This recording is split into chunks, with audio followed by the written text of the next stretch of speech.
Please welcome Ricky D'Ambrose.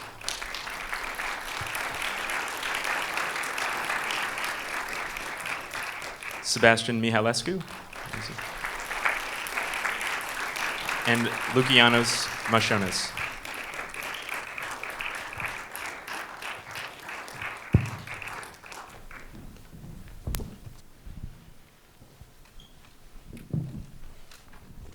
Sebastian, I'll start with you if you don't mind. Okay.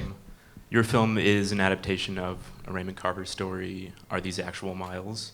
Yes, it is. Yeah. Can you talk about how you came to that story and what was your relationship to it as you were actually making your film?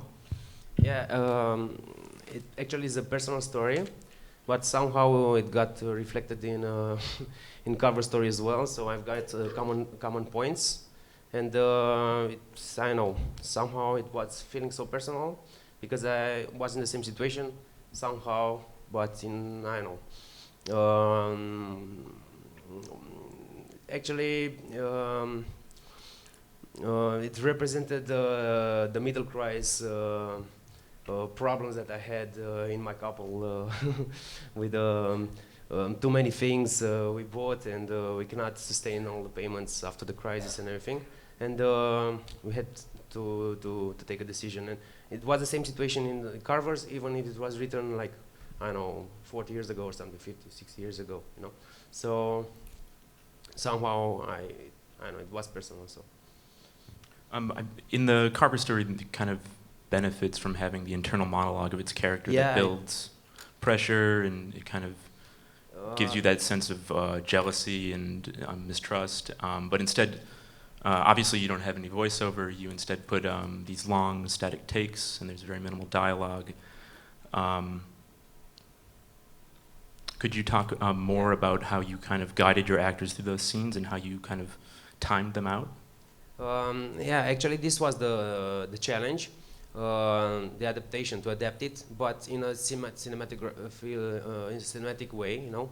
And I'm coming from a school, realist filmmaking school, so I don't use, for example, music added. Yeah, so only diegetic music.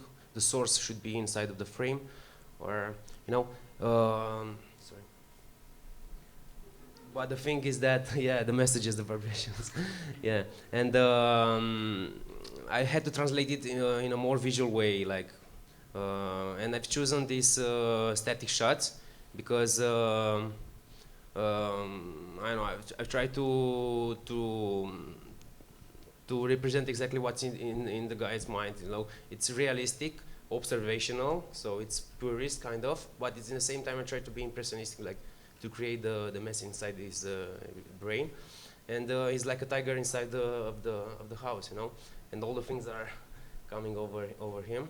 So I've chosen to play with the doorways, always playing with the mise-en-scène, because the only tools I still had when I choose a static camera, it was the mise-en-scène, the movement of the actors, the frames, yeah. So, and the focus.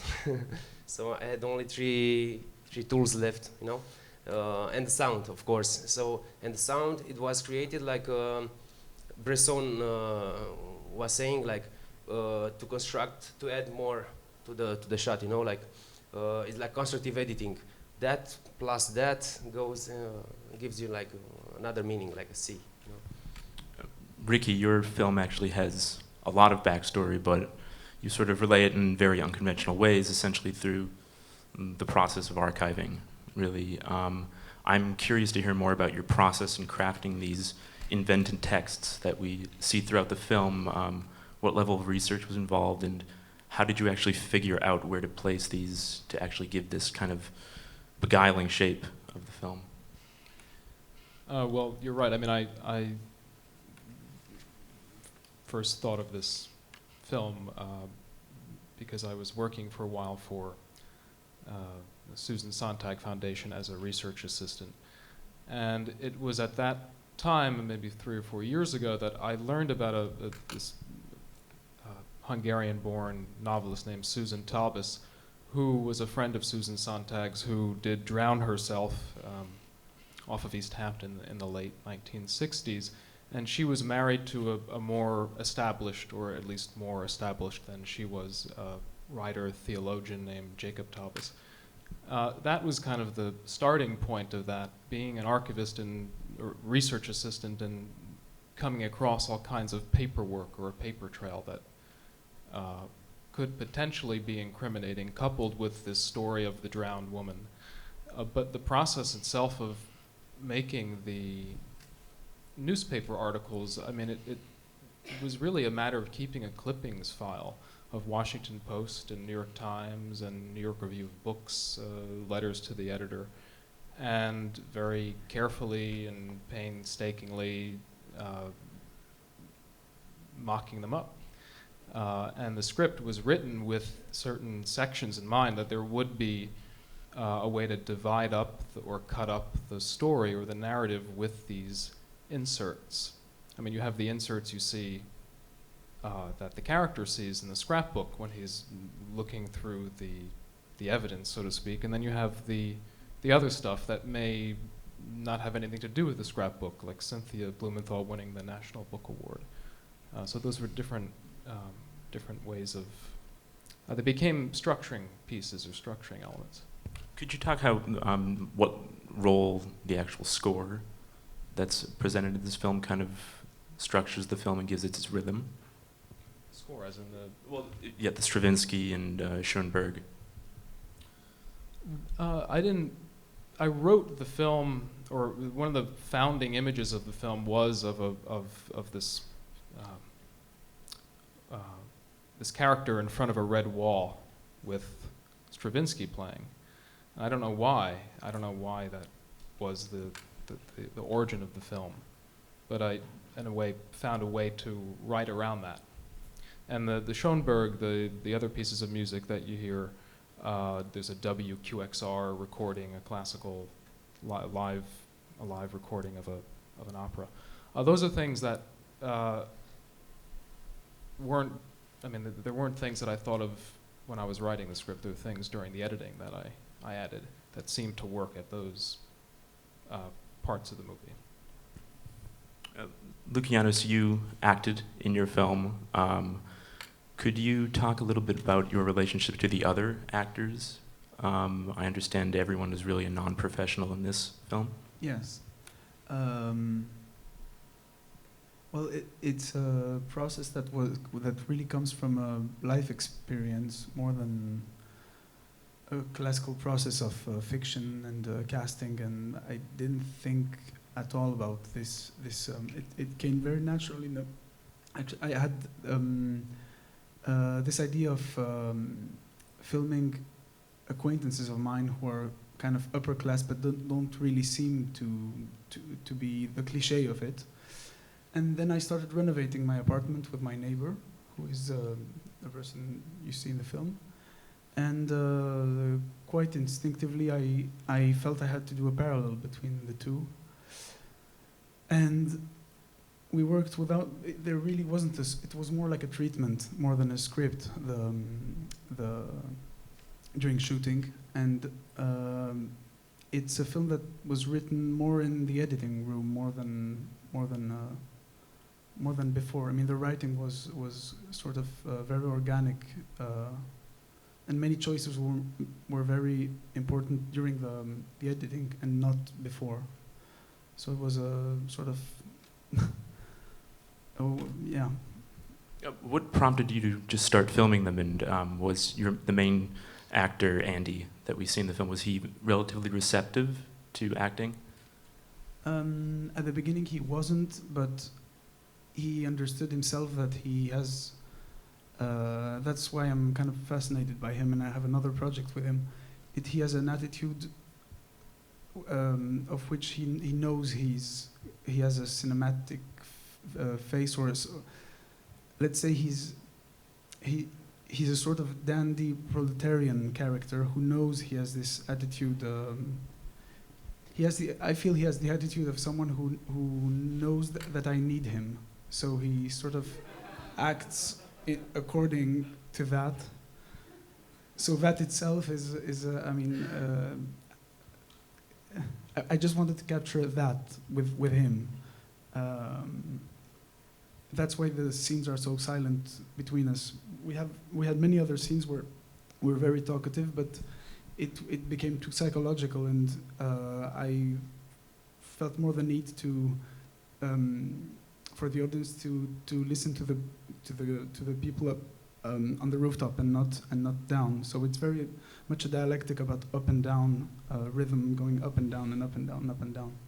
And you said he's acting in your next film. Yes. Could yes. you talk more about that? Yeah. It's a feature film, and I working the two characters, myself and him himself, will be acting again in the feature film.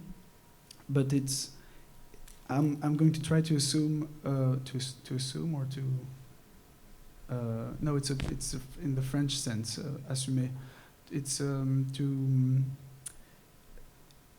it's much more a fiction film, the feature, and it has a lot of renovation work, because this one doesn't have a lot, and our relationship is very much based on renovation work. It's what brings us closer and not closer at the same time. So it's pretty much it's more of an action, almost an action film, but a very strange action film. So it will be much more about acting and not being. This one is much more about being, just being. I'll ask just a question for all of you before I open it up to the audience, but can you talk about what the short film means to you? Anyone can jump in first.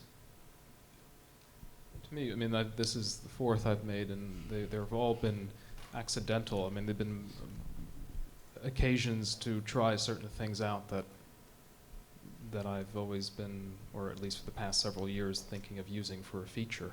So I think of the shorts, at least including this one, as a rehearsal, dress rehearsal. Yeah. I'd say the same thing, like a terrain for experimentation. Probably you have more freedom in shorts, even though I haven't made a feature yet. That's what I understand from shorts, that they are much more, yeah. For me, I know I'm very energetic, so, and I don't have patience at all.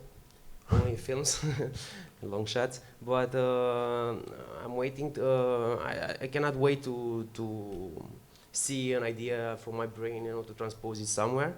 So it's like a sketch. I'm just doing it, and to free my demons and maybe find something interesting and maybe transform it, or do something else starting from there. You can find things when you try it, and that's why I'm trying, even in form, even in stories, adaptations or journals, or depends, what is messing your brain in that moment. We can start taking some questions from the audience. Yep, in the middle. I think the question is, are there any periods at which, at one point, you doubt yourself as you're making a film? I guess. Of course. Is it for anyone? Of course, yeah. Even at the end, even after a year or something happens, it's when you're releasing in the world, you cannot do anything anymore, So you're just taking it. But always, I'm always trying to be better, but to find better ways to do something, like I'm a perfectionist, so you always have regrets, But this is your engine. For me, this is my engine, so I'm going forward, maybe doing, finding better things, express myself better.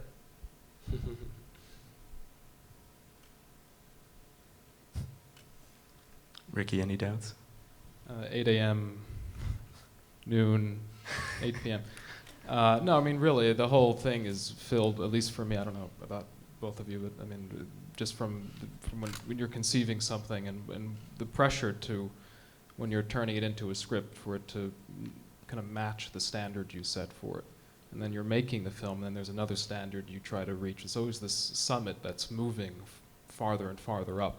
And even when seeing it here, there's always that, you're kind of covering your face and saying this is not quite what you always expect it to be, but maybe it ought to be that way.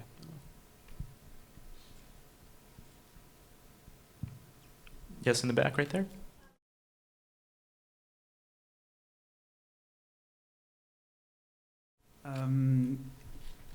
We had some very general ideas, and I chose those acquaintances because I knew they don't agree on some ideas. So we kind of chose those ideas, and we drank, and we shot 4 days. Only that with 4 cameras, so it's not scripted. It's just some ideas. It's brainstorming with 4 cameras.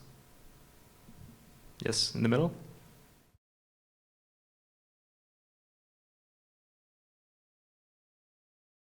Well, Greece has a lot of Albanians since 30 years now. There have been 2 big immigration waves. So this area we see in the film is the mostly Albanians live there, and Greek residents, but who've been living there for a long time. But many people left because of these 2 immigration waves. So the parallel is there. It has to do with recent history, post-dictatorship history of Greece after the 70s. I mean, they're the Albanians are the people who rebuilt Greece after 65. So. We have time for one more question, if there is. Yes, right here in the back.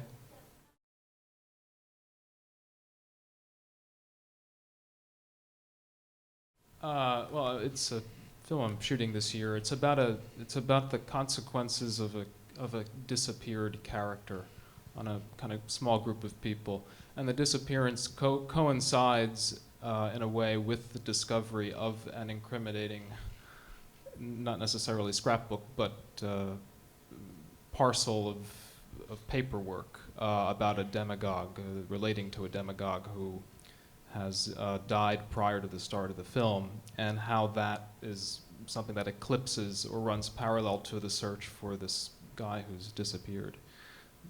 But this was the first time I used inserts or newspaper articles or handwritten stuff to this extent. And one of the things this film has taught me is that is a way to do this feature. And also because the shorts haven't cost any money.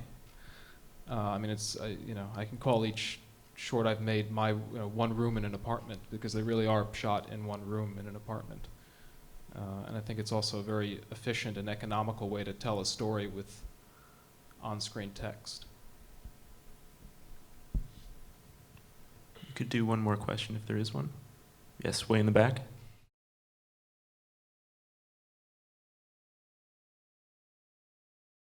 Well, I wrote, for people who don't know, I wrote an essay that got published last year in The Nation that, to put it very simply, says there's a difference between a look and a style, and that Instagram is, among other technologies, contributing to that.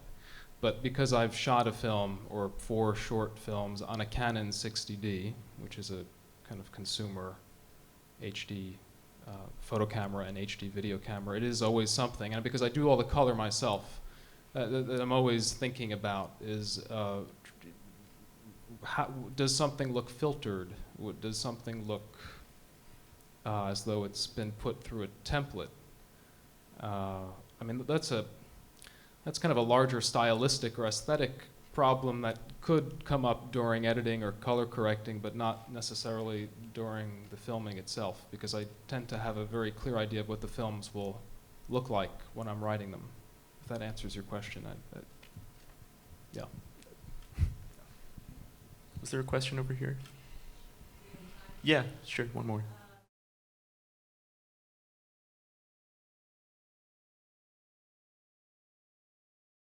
I wasn't thinking of doing something deliberately non-commercial, but I will tell you, in terms of just money, shooting a film in one room and using that room as a stand-in for 3 or more locations, really limited the repertoire of shot sizes and shot types. I mean, she's really not in front of a red wall that's painted. It's a red piece of paper. This is also an explanation for why there are just so many close-ups of people, why there are so few establishing shots in the film. It's really kind of became an economic thing that I had to work with. And the acting, Caroline I gave her, I think 2 video interviews with Susan Sontag. And that was the direction. I just said, this is Susan Sontag giving an interview, and this is really who this character, in a way, at least when I was writing it, is or was. And Bingham is not an actor. He's a filmmaker himself. But he seemed to kind of intuit what the role was very easily. Didn't require much direction. There wasn't much shaping of the performances to kind of achieve anything commercial or non-commercial, if that makes sense. I don't know if either of you have anything. Sure. Yeah, for me it was, I had a different approach of economical means as well, because mine is a film school, and it was done on 45mm, so it's expensive. And I had limited footage, so like 40 minutes in total, and my film has like 17, so I had to approach it like each roll of film had like 4 minutes maximum. So I choose like to give it a read like of 2 minutes or 4 minutes maximum, yeah, for each sequence. So I split my movie according to this, and then I rehearsed a lot with my actors and try to fit the natural. I try to keep I'm a fan of André Bazin, so I'm playing with time, I think cinema is time, so that's why I'm using this, empty spaces or time, yeah, flowing. And in film, you really feel it. It's like the money is going down, And then I had to really rehearse it because I had only 1 or 2, maximum 2 takes per shot. So I don't like to plan it, like to put science underneath. I like to leave the actors alone in the space and to find the positions, to be natural almost, for them to be natural, to be present there. And then I adapt it a bit, I correct it in front for my camera, for this observational mode I've used here. And that was the construction, the big structure of the rhythm of the film. Yeah. Otherwise you should cut it like very fast for this it's not my analogical, this analogical editing is not for, what I've proposed myself here. Loukianos, can you talk about how economics or any kind of commercial ambitions shaped your film?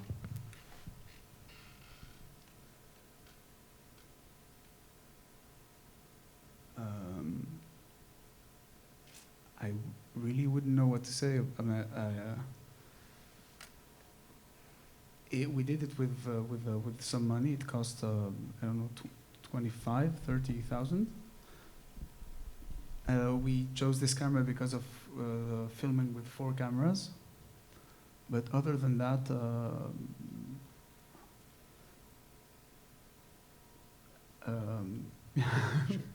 Well, I don't know if it answers the question.